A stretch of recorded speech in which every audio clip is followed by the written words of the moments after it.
Alléluia. Verset Genèse 2. Nous allons comprendre. Je crois que le Saint-Esprit va nous aider encore ce matin pour qu'on puisse comprendre exactement quel est le rôle que le Seigneur a voulu. Le rôle que le Seigneur a voulu que la femme joue auprès de nous.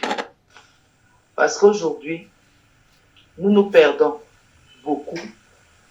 Nous nous perdons beaucoup. Nous nous égarons, nous allons loin du chemin. Et pourtant, ce n'est pas ce que le Seigneur a dit. Le Seigneur n'a jamais dit qu'il a... Quand il dit déjà que tu es l'aide de quelqu'un, ça veut dire que tu n'es pas une personne passive. Tu es une personne active. Donc, dans la mission que cet homme a, tu as une part là-dedans. Et peut-être même la plus grande part. La part là ne consiste pas que c'est toi qui ailles chercher des revenus spéciaux ou quoi que ce soit. Mais ce qui te revient est tellement profond, est tellement stable, est tellement important que ça contribue fortement dans l'élévation de l'homme, la stabilité de l'homme, dans tout ce qui concerne l'homme. Et ce matin, nous allons lire encore ce verset que le Seigneur nous a donné. Genèse 2, verset 18. La Bible dit, l'Éternel Dieu dit, il n'est pas bon que l'homme soit seul. Je lui ferai une aide semblable à lui. Je m'arrête là, bien-aimé. Je bénis le Seigneur pour cela. Le Seigneur dit, il n'est pas bon pour que l'homme soit seul.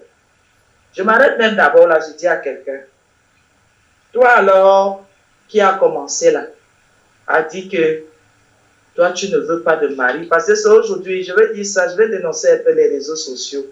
Une femme indépendante, oh, une femme célibataire, oh, le mariage c'est quoi même, oh, machin.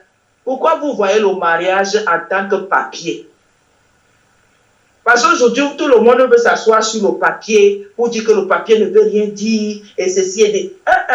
Ne nous asseyons pas sur le papier, ne nous attardons pas sur le papier. La Bible dit qu'il n'est pas bon que l'homme soit seul. On s'arrête même d'abord là, on prend les papiers, on pose d'abord de côté. Donc l'homme doit avoir une femme à côté de lui. Une femme à côté de toi, il doit avoir une femme. Et surtout, ne m'amenez pas les choses là que non, dans la tradition, ou c'est la tradition, c'est la culture africaine, c'est la polygamie qui donne. Vous ne faites plus les champs, les hommes, laissez-nous tranquilles. Les hommes prenaient avant beaucoup de femmes parce qu'il y avait les champs, il y avait les hectares, parce qu'ils vivaient de la chasse et de la cueillette. Aujourd'hui, ne nous parlez pas de ça. Vous tous, vous êtes dans les villes pour chercher les jobs.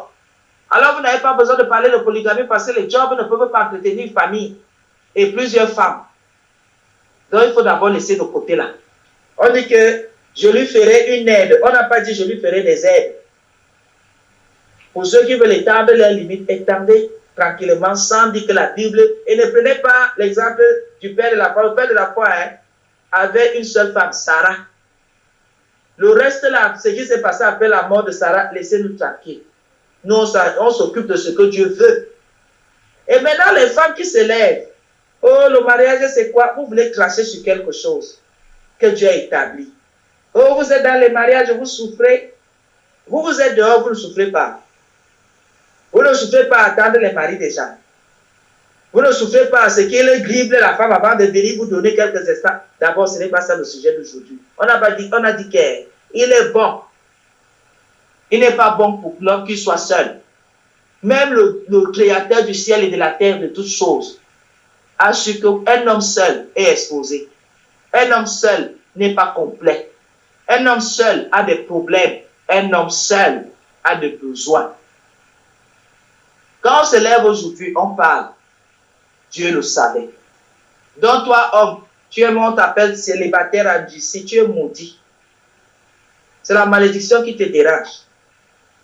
On a dit, mais le Créateur sait qu'il n'est pas bon pour toi que tu sois seul. Et c'est nous les femmes qui encourageons les hommes à rester seuls. Pourquoi?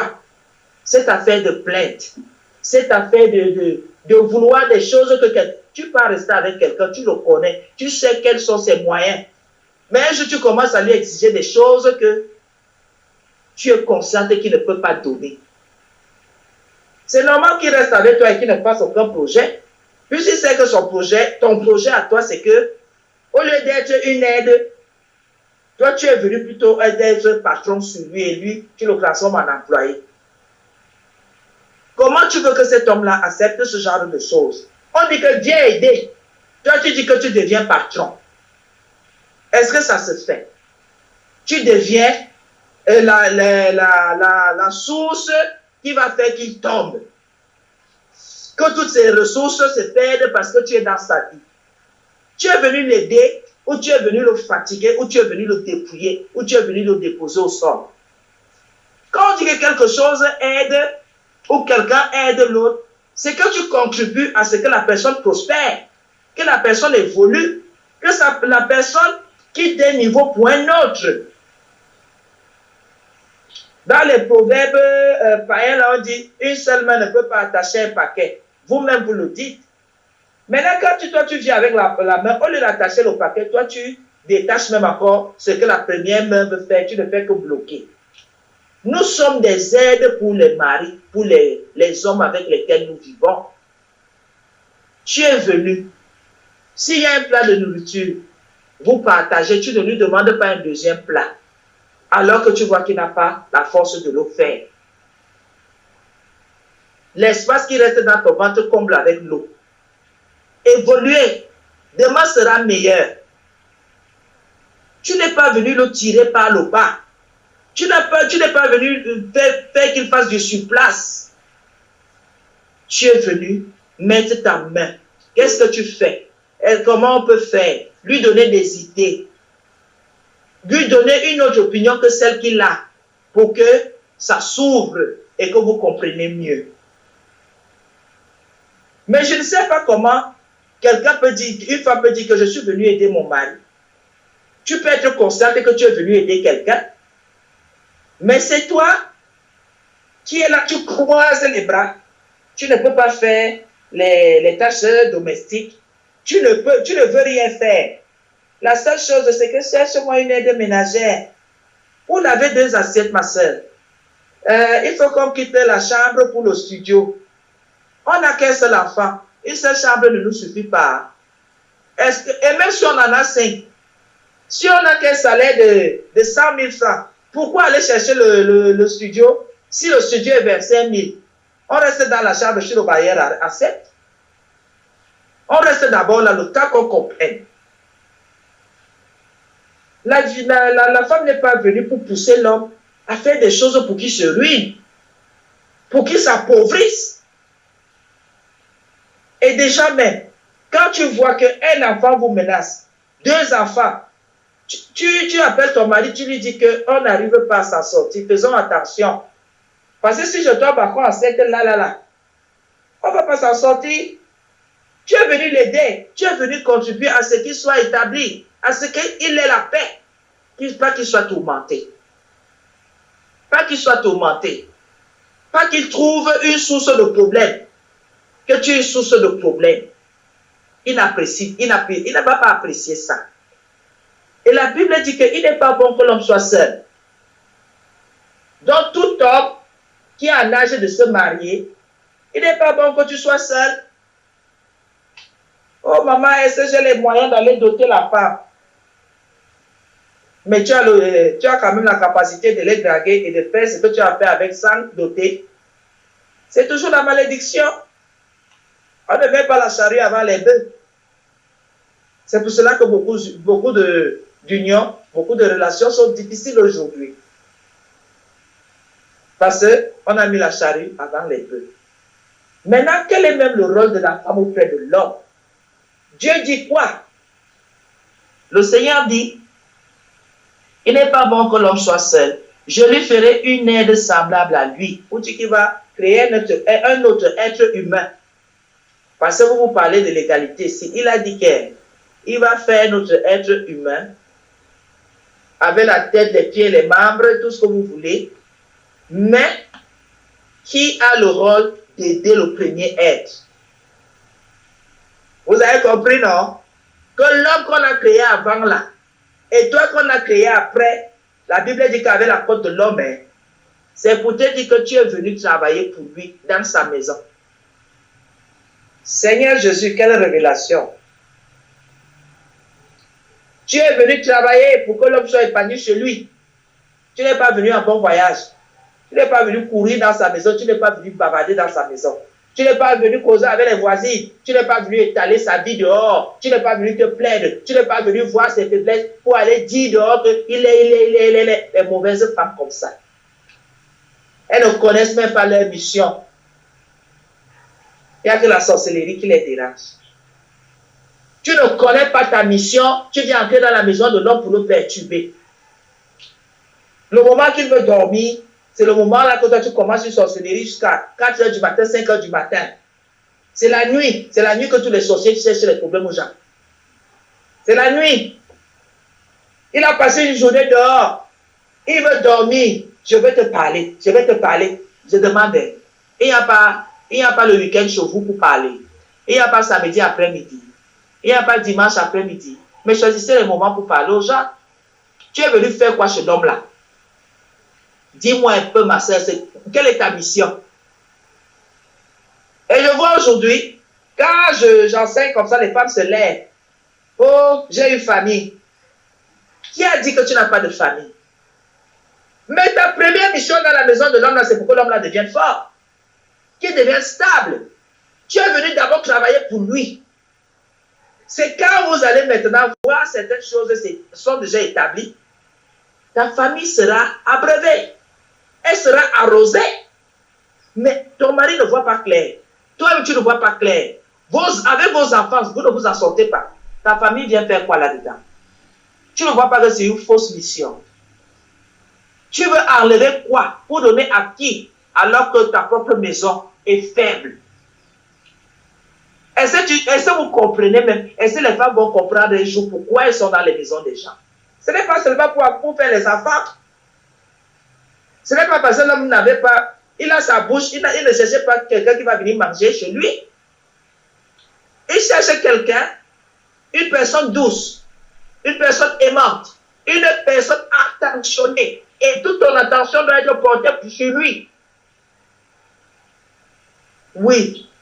La Bible le dit clairement. Tes regards, tes désirs se porteront sur l'homme. Lisez la Bible pour comprendre.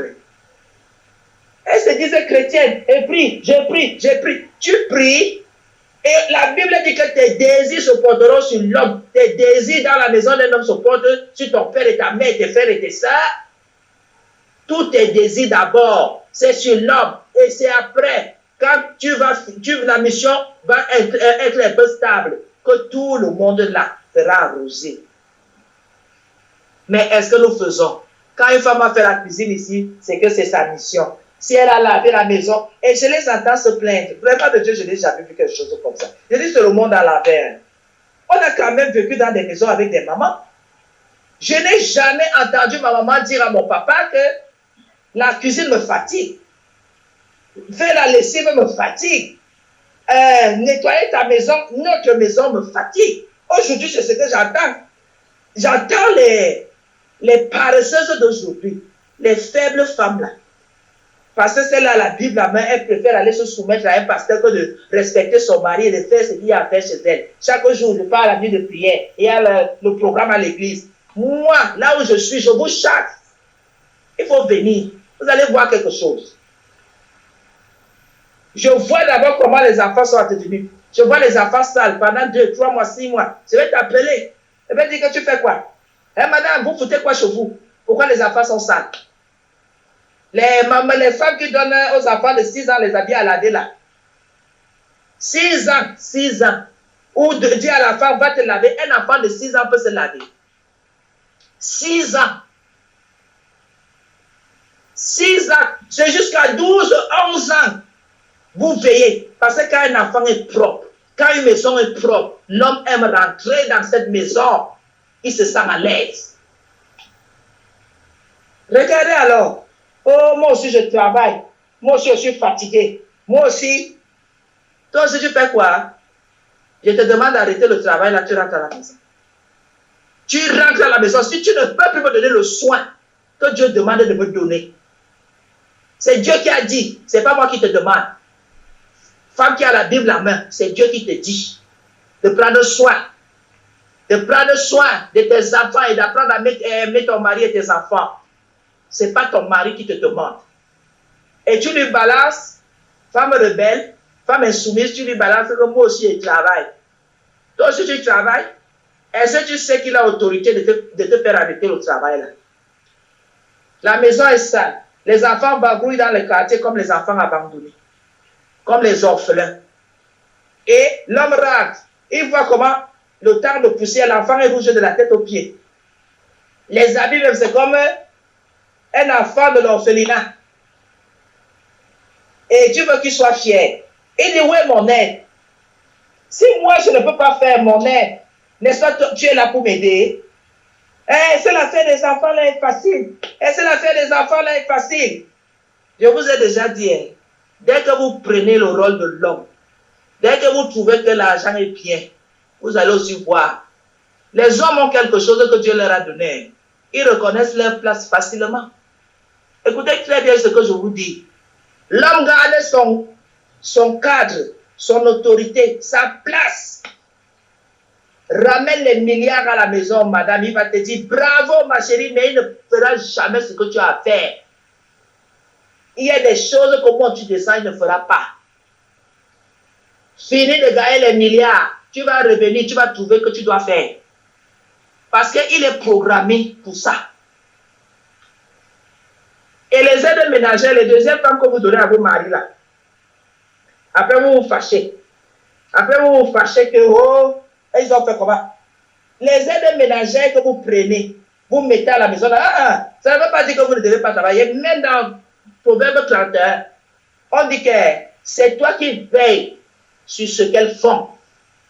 Tu ne sors pas, tu les abandonnes pour venir bavarder sur leur tête.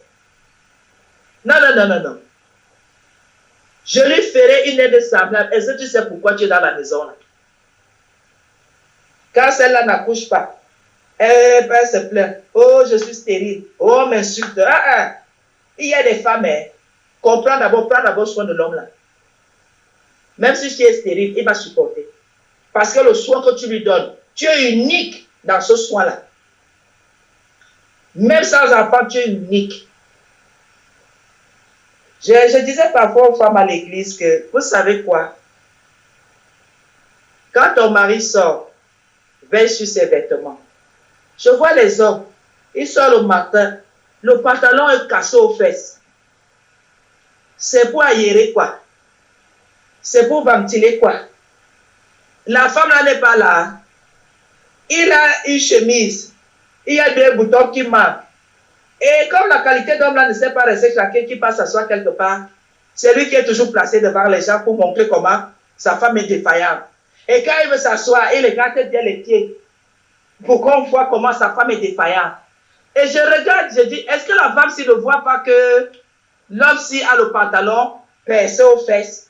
Certains, il sort le matin, c'est comme si on le fouettait seulement, il fuyait la maison. Il n'a pas lavé sa tête, il n'a pas lavé son visage. Je dis, Seigneur, la femme s'y a fait comment? Elle n'est pas là. Elle est allée au funérailles. Elle a fait comment? Elle est allée accoucher, elle a fait 6 mois là-bas seulement. Qu'est-ce qui ne va pas? Pourquoi l'homme s'y est sale aux yeux le matin comme ça? Il a dormi où? Il a dormi à la poubelle. Tu ne veux pas te laver, tu vas te laver. Parce que les hommes aussi avaient l'eau. Je ne veux même pas aller de côté là. Les hommes n'aiment pas l'eau. Pour que celui-là se lave, il faut prier même 1 semaine. Pour que celui-là touche à la bosse à dame, il faut que c'est toi qui viennes avec, tu supplies même. Pour que celui-là s'arrange son caleçon. Vraiment, il faut chercher. Il faut. Et quand on dit aux femmes que soyez propres, elles croient que c'est le jeu. Si tu tombes sur quelqu'un qui est anti-eau, celui que il dit que s'il le touche, il va rouiller.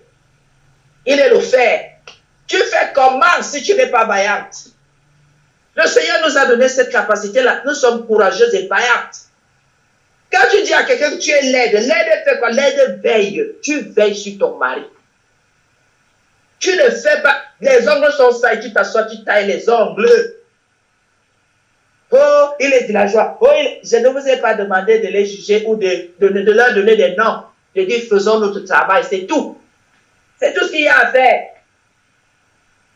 Il y a un papa, 42 ans, il n'aimait pas l'eau. Sa femme vient me dire ça, elle dit que c'est l'eau froide ou c'est l'eau chaude ou ce qu'il n'aime pas seulement l'eau. Elle me dit que maman, pour qui c'est là, je mets l'eau au feu comme je mets l'eau de mon bébé. J'ai dit que ça t'ennuie en quoi? Mets l'eau au feu, non? L'essentiel est qu'il se lave. Mais matin, midi, soir, quand tu vois seulement qu'il est revenu du travail, l'eau est prête pour qu'il ne dise pas qu'il est fatigué. S'il ne veut même, à certaines même, j'ai dit, maman, il n'aime pas se laver, il a des odeurs corporelles. Je dis, attends, prends-moi un seau d'eau bien tiède. Tu me prends le bicarbonate, le citron, allez, tu lui dis que viens. Lui-même, il s'imagine quelque chose que ça ne fait rien. Allez, vous allez là, tu le frottes, tu le laves. Hein, maman, j'ai dit que frotte le lave-le. Tu es laid dedans. S'il ne sait pas faire, apprends. Il faut lui enseigner cela. Et tant que tu es là, fais-le pour lui. Parce que quand il est sale aux yeux, on te regarde, toi, tu es toute propre et belle. On se demande que le projet là, c'est quoi? Qu'un homme soit très sale et une femme très propre. Mieux, tu le tires de ton côté pour qu'il se rattrape. S'il a manqué de soins, là d'où il sort. Mais tu vas entendre une femme dire que qui? C'est devenu l'esclavage. Après, il va aller ailleurs. Est-ce que quand on est en train de donner un soin à quelqu'un, on regarde s'il va aller ailleurs? Ta mission, donc, c'est quoi? Donc, tu fais le mauvais cœur. Donc, tu fais le mauvais cœur. Tu n'es pas une bonne aide. Tu n'es pas une bonne aide. Maman, je mets les glands de couleur clair sur le lit. Dès qu'il se couche, ça noircit. Mais ça t'interpelle. Lave-le. Flotte-le avec une bonne eau tiède. Dès qu'il finit de se laver, tu vas voir. Lui-même, il va commencer à aimer et te dire que j'arrive déjà. Il va seulement t'appeler pour te dire que j'arrive déjà. Hein, pour que tu comprennes que tu dois préparer le soin. Mais pour que les femmes fassent ça, tu es alors venu faire quoi finalement? Si l'homme-là n'est pas propre, il n'est pas beau. Si l'homme-là ne se sent pas à l'aise avec toi, tu veux alors quoi finalement? Oh maman, j'ai fait tout ça. Ça n'a rien donné. Une mission, on va jusqu'au bout. Une mission, on l'exécute jusqu'au bout. On ne s'arrête pas en chemin. On ne se relâche pas. C'est ce que vous ne comprenez pas. Quand tu fais le repas avec amour, le genre que même cordon bleu ne peut pas. Quand il s'assoit pour manger, lui-même il sent que c'est l'amour qui est dedans. Mais tu vois d'abord comment une femme se lève pour écailler le poisson. Tu regardes. Quand elle va lancer la soupe ici, tu lui demandes que c'est pour le chien. Tu veux donner à qui? Le chien là est malade. Et tu fais dans les marmites des ordres. Non, c'est pour mon mari. Elle dit, c'est comme ça qu'on fait la cuisine. Est-ce que tu sais que il s'agit de ton chef là? De ton patron, de ton boss? Est-ce que tu te rends seulement compte qu'il s'agit de ton boss? Le boss qui t'a donné son nom, le boss qui t'a donné des enfants, et le boss qui veut que tu te réveilles chaque jour auprès de lui. Et qui te présente à qui il veut, en disant que c'est ma chère épouse, c'est ma chérie Coco, c'est l'amour de ma vie. Et pendant qu'il fait ça, toi tu as le projet de lui faire la nourriture du chien. Tu as le projet de ne pas nettoyer la chambre, et de te quereller avec lui, de lui montrer comment tu es une grande femme parce que tu as beaucoup de diplômes et beaucoup d'argent. Bravo! Tu n'es plus une aide. Satan vient de te destituer. Et il va te montrer qu'il t'a eu. Parce que quand on parle aux femmes, tu veux qu'on les ennuie. Une aide veille sur l'agenda de son mari. Chérie, tu m'as dit qu'on a une parcelle là-bas. Est-ce que on peut déjà se préparer pour qu'on aille mettre du maïs quand d'aller défricher. En attendant, le maïs va aller là-bas. Oui, ma femme. Oui, ma chère épouse. Chérie, tu disais qu'on devait aller rendre visite à papa et à maman. Et j'ai déjà mis, avec tout ce que tu m'as donné, j'ai reparti, comme on avait reparti la dernière fois que je mets toujours 5 000 de côté ou 2 000 de côté, on a déjà une somme qui peut aider. Et maintenant, il faut choisir ce qu'on va acheter pour qu'on se présente là-bas. On ne se lève pas. On n'est pas escroc. On ne vole pas son mari. Tout l'argent qui reste, tous les jours tu pars au marché, il ne reste jamais 5 francs. C'est quelle qualité? Même le jour que le gars est content, il t'a donné plus d'argent. C'est toujours que l'huile d'avant-hier et l'huile de la semaine passée, la semaine passée déjà passée. Comment l'huile de ça peut encore venir sortir aujourd'hui? C'est suspect. Nous sommes des aides où nous sommes venus seulement faire des choses bizarres. Qu'est-ce que nous sommes venus faire? Quand tu vas dire à une femme que non, soutiens ton mari, s'il ne sait pas faire des économies, toi commence à en faire. Quand il te donne l'argent de marché, il reste 200, mets dans une caisse. Au bout de 2-3 ans, ça peut faire quelque chose, vous pouvez lancer quelque chose. Avec son accord, tu peux lancer une caisse devant la maison. Tu peux lancer à vendre du bois. Tu peux lancer à vendre du charbon. Tu peux lancer à vendre de la tomate, les condiments là devant la maison. Non. Et s'il y a même l'argent, elle ne peut pas faire des économies pendant 3 ans. Elle attend un argent spécial que son mari va avoir, où il va faire comment. Une aide ne réfléchit plus que le mari. Elle réfléchit plus que le mari. Parce qu'elle connaît très bien la situation de la maison. Maman, il y a les maris qui ne disent pas combien ils touchent. Parce qu'ils voient que tu es mal disposé, tu veux le voler. Tu es une escroc, il ne veut pas. Parce qu'il sait que tu vas programmer tes choses sur ces choses et tu ne vas pas voir qu'il y a les enfants. Tu ne vas pas voir qu'il y a les charges quotidiennes, la ration. Tu ne vas pas voir qu'il y a la maison à payer. Tu ne vas pas voir, il ne te montre pas. Mais si tu es bien disposé et il ne le fait pas, ça lui revient, c'est qu'il est méchant. Oui, disons les choses comme ça se doit. Et vous savez, comme je dis souvent, il faut gagner les hommes. Ce n'est pas ton frère. Est-ce que tu es sa soeur? Tu es venu de chez vous, vous regardez, chacun étudie l'autre. Mais montre-lui les bonnes dispositions que tu n'es pas venu abuser de lui. Montre-lui ça. Tu vas voir comment il va s'ouvrir à toi. Vous savez, quelqu'un peut vivre une histoire avant toi. Toi, tu arrives, ça tombe sur toi. Quelqu'un peut être là il a vécu, on l'a bombé, on a abusé de lui à gauche, à droite. Au lieu de reconnaître que c'est Solange qui a fait, c'est Edwige qui a fait, il vient déposer ça sur Germaine pour commencer à dire que c'est sur Germaine qu'il est prudent. Germaine ne t'a rien fait. Germaine ne t'a rien fait. Il faut donner à César ce qui appartient à César. Et parfois, c'est quand il part rencontrer une femme bien que monsieur développe sa méfiance, sa vigilance et à être rétracté. Non, ce n'est pas ça. Moi, je dis souvent aux femmes, sois exemplaire, sois une bonne femme, sois bien disposée, sois ouverte, sois transparente.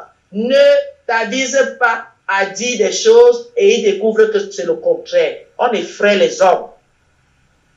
Quand une femme ment, c'est la pire des choses. Quand une femme ne sait pas dire la vérité, c'est la pire des choses. Quand ton mari te pose la question, est-ce que ça c'est rouge? Tu dis que non, c'est vert, alors que lui voit ça rouge. Tu veux les problèmes? J'ai dit, quand un homme vit, vous savez, les hommes ont une nature méfiante. Là où on les traite comme des chiffons, là-bas ils disent tout. Là où on les traite comme des rois, ils viennent étaler l'orgueil. Et c'est normal. Là où toi tu vois, on te loue. On te donne une place, toi, intérieurement, tu ne mets pas. Mais c'est ce que Dieu veut qu'on fasse. Et au lieu de comprendre que c'est ce que Dieu veut qu'on fasse, toi, tu commences à marcher sur les gens. C'est que tu as les problèmes spirituels.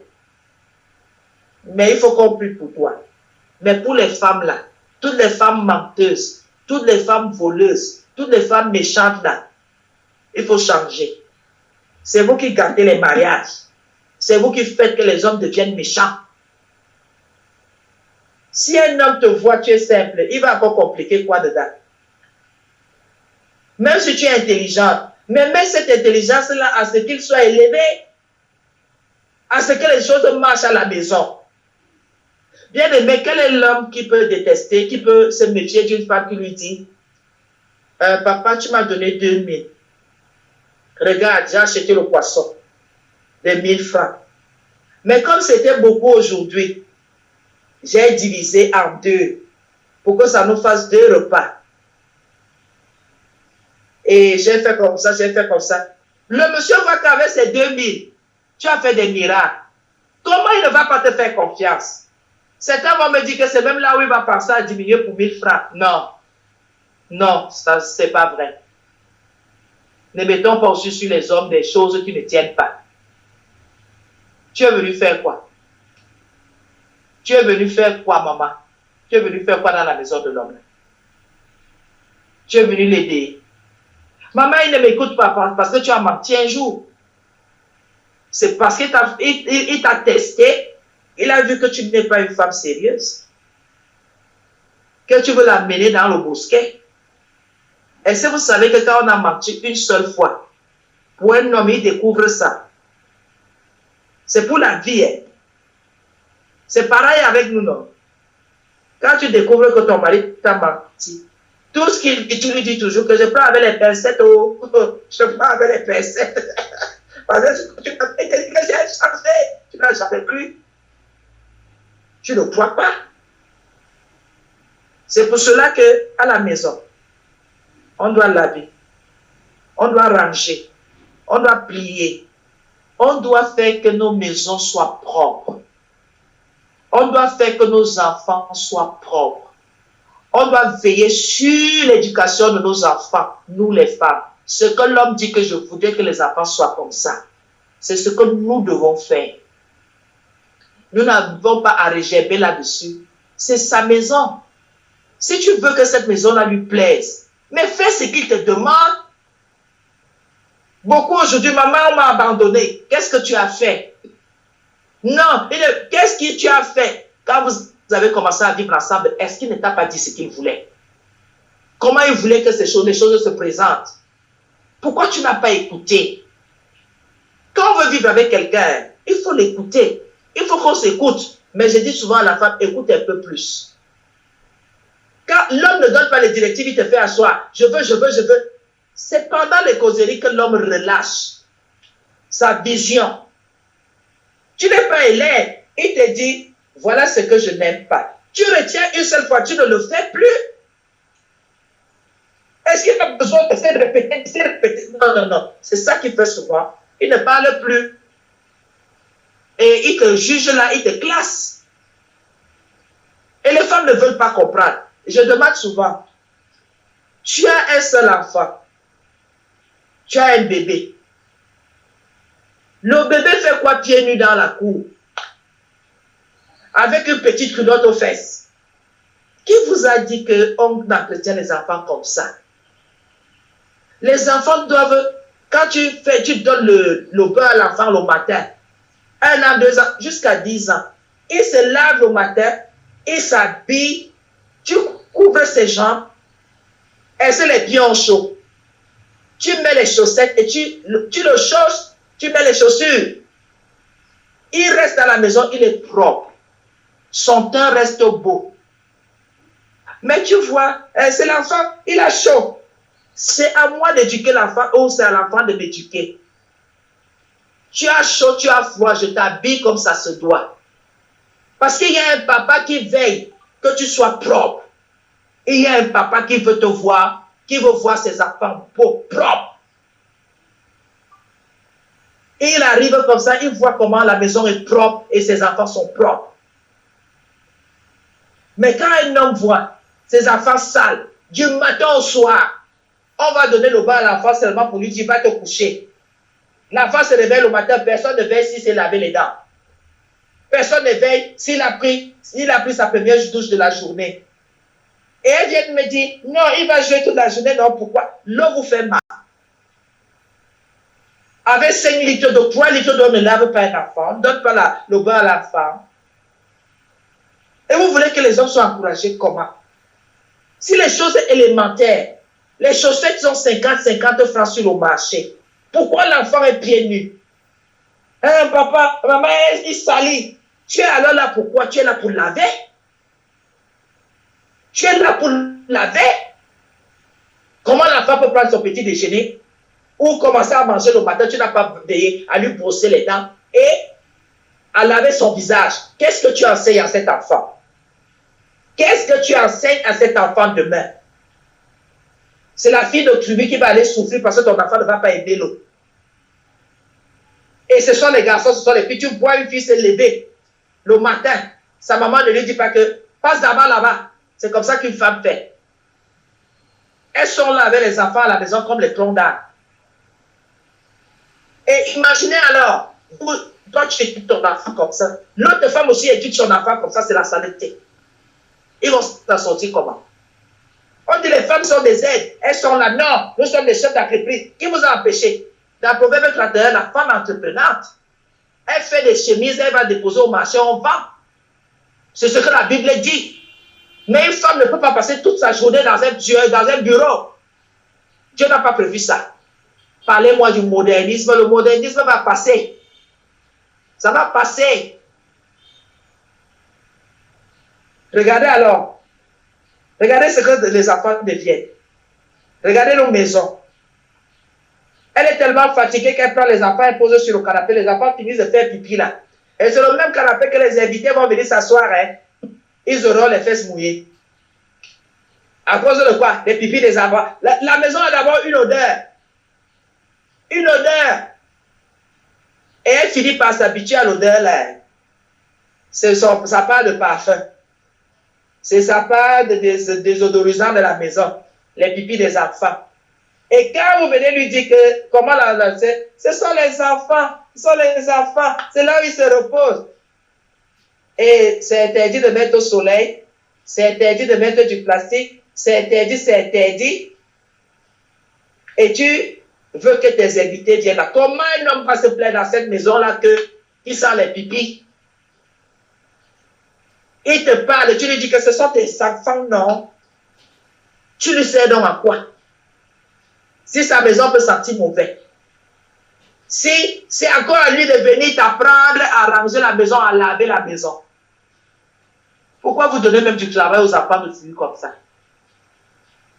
Moi, je pars au bureau. Et toi, tu vas continuer à me faire honte chez nous. Si mes parents arrivent là, la maison n'est pas propre alors que ma maman, ta belle-mère, ma maman, est une femme propre. Elle savait ranger les choses. Est-ce que vous savez même qu'une aide a plus de travail que le monsieur même? C'est toi qui connais tous les programmes de la famille. C'est toi qui dois rappeler à papa, avoir le crédit pour rappeler à papa que papa, on a pris une semaine de jeûne. Et chaque 19 heures, tu dois être à la maison pour qu'on prie, s'il te plaît. Quand 18 heures arrive, c'est à toi de lui faire un message ou de l'appeler, de lui dire qu'à 19 heures, on a prière. Est-ce que tu le sais? Est-ce que tu sais que c'est toi qui dois dire à papa, papa, il manque ceci. Il y a les sandales de l'autre qui se sont coupés. Il y a les sous-vêtements de l'autre là-bas. Il y a les t-shirts là-bas. Il y a. Et tu fais le genre que tout ça ne soit pas au même moment. Dans le mois-ci, on peut sortir 5 000 pour tel. On fait encore 2 mois avant d'aller se penser à sortir pour tel autre. Pour qu'on ne soit pas surchargé. Tu ne peux pas laisser tout s'abîmer dans une maison et tu demandes tout au même moment. C'est à toi d'organiser cette maison sous la supervision de ton mari. de l'homme avec lequel tu vis. Beaucoup d'entre nous, nous avons fait des reproches aux femmes qui n'avaient pas d'acte de mariage, qui ont acheté des terrains avec des hommes, qui se sont construits. On leur a fait des reproches à tort. À tort. Une femme qui a déjà cette vision de faire les choses avec un homme, c'est parce qu'elle s'est dit que le mariage va venir un jour, ce n'est qu'un papier. Mais comme les opportunités sont là, mieux qu'ils en profitent pour faire les choses.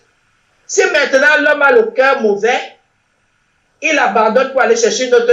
On ne peut pas faire de reproches. J'entends aujourd'hui beaucoup de choses et je suis scandalisé. Qui t'a d'abord dit d'aller investir avec lui? Est-ce que vous étiez marié? Une femme a déjà 2, 3 enfants avec un homme. Elle sait qu'elle n'ira plus nulle part, elle est avec cet homme.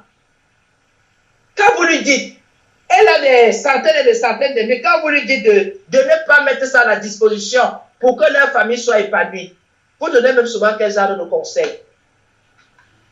Vous donnez quel genre de conseils? Si l'homme a le mauvais cœur, c'est son problème. Est-ce que Dieu n'existe pas? Dieu existe. C'est lui qui va faire les choses. Mais parce que tu n'as pas l'acte de mariage, tu fais alors les enfants. Pourquoi? Explique un peu. Les enfants que tu fais là, c'est pour quel projet? Si tu as un autre avenir, ne fais pas les enfants. Si tu espères un acte de mariage, ne fais pas d'enfants. Dis avec lui comme ça. Un suffit. C'est la preuve que tu es fécond. Mais n'en fais pas 3, 4 pour que après tu te retrouves dans la rue. Moi, je dirais plutôt aux femmes aujourd'hui, cherche à connaître ta mission auprès de cet homme. Cherche à comprendre exactement ce qu'il y a à faire. Ne jouer son rôle. Ne prends jamais la place de l'homme dans une maison. Ils sont souvent très sages, il va te laisser avec tout ça. Laisse l'homme être homme. Aide-le seulement. Accepte d'être son aide. Ne va pas au-delà. Je t'en supplie. Ça ne va pas marcher. Ça ne va pas donner. Que les femmes, le Seigneur nous fortifie ce matin.